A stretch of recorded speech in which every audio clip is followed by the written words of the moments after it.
remember being rolled into the operating room for one of my many surgeries with my mom by my side. My hands were sweaty. My heart was pounding. I tried so hard to control my tears so my mom won't feel as bad, but I just can't. I was just 8 years old. That was my 40th surgery. Going in and out of the operating room began when I was 14 months old. It was November 2009, and we were vacationing in China at the time. My then babysitter was pushing me in a stroller along a busy street market when someone accidentally tripped and spilled boiling water all over my body. I was rushed to the hospital and placed in the ICU.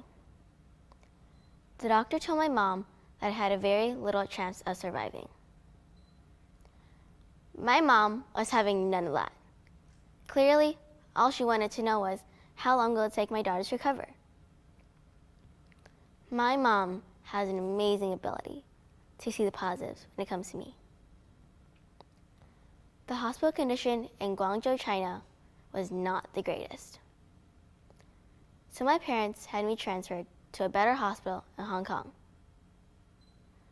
That week in Hong Kong was absolute torture for my parents. They had to make a life-changing decision for me. To be air ambulanced to Vancouver Children's Hospital just days before Christmas. This meant that I'd be treated at home with the support of our closest friends and family. I spent 2 months in the hospital, going through surgery after surgery, and was finally allowed to go home just before the 2010 Winter Olympics. What you may not know is that scarred skin does not stretch.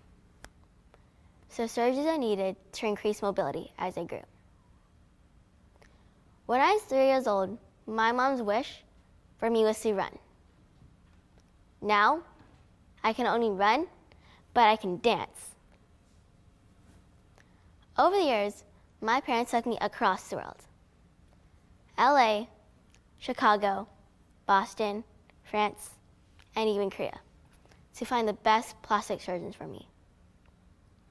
It turned out that all journeys led back to Vancouver. It was there that I got the best care that I could. All thanks to a caring and amazing plastic surgeon, Dr. Bashir. My parents, the plastic team at Children's Hospital, and members of the BC Firefighters Burn Fund have been my heroes. They are a huge part of my physical and mental recovery. I won't stand here and tell you it's been easy. No, it hasn't. But I have learned to face fear, pain, and yes, sometimes anger. There are times where I felt angry towards being in the wrong place at the wrong time. And there are times where I felt angry at why we were in China in the first place. But I know better now. It could have happened anywhere to anyone. The way that I learned to deal with this is through acceptance. Once I put away blame and resentment, I found it easier to move forward. I don't look like other kids.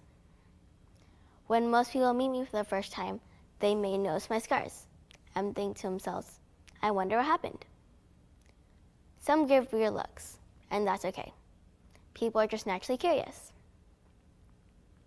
One way how I dealt with the stares is my mom's reminder that people are just curious and not trying to judge me. So most times, I respond with a smile. Responding to stares with kindness instead of embarrassment lets others feel more comfortable to be around me. When other people look at me, I smile at them. If I'm lucky, they'll smile back, but at least won't think I'm mean. Going through trauma as a kid can either be what makes me or breaks me. Trauma is a fact of life for so many people, but it doesn't have to be a life sentence. My scars have become a part of me. It makes me who I am. When I look at myself in the mirror, I see scars, but I also see me. And instead of filling myself with pity, I fill myself with hope. I tell myself that I'm smart, I am worthy, and I'm good enough. If I'm not kind to myself, then how can I expect other people to be kind to me? My accident has taught me I choose not to be a burn victim because I am a burn survivor. I choose to respond with kindness over resentment. I choose to live a meaningful life rather than just staying alive. Experiencing trauma changes you, and the best way to live with it is to believe in something bigger and better than our limitations. We are not defined by our past. Our past prepares us for the future. I hope that whenever you see a person with a disability or scars like me, you'll choose to respond with kindness. Give them a smile, because a smile will go a long way. Today, I live with purpose, and I'm excited about the future. A future where I can thank my parents for all their love and support.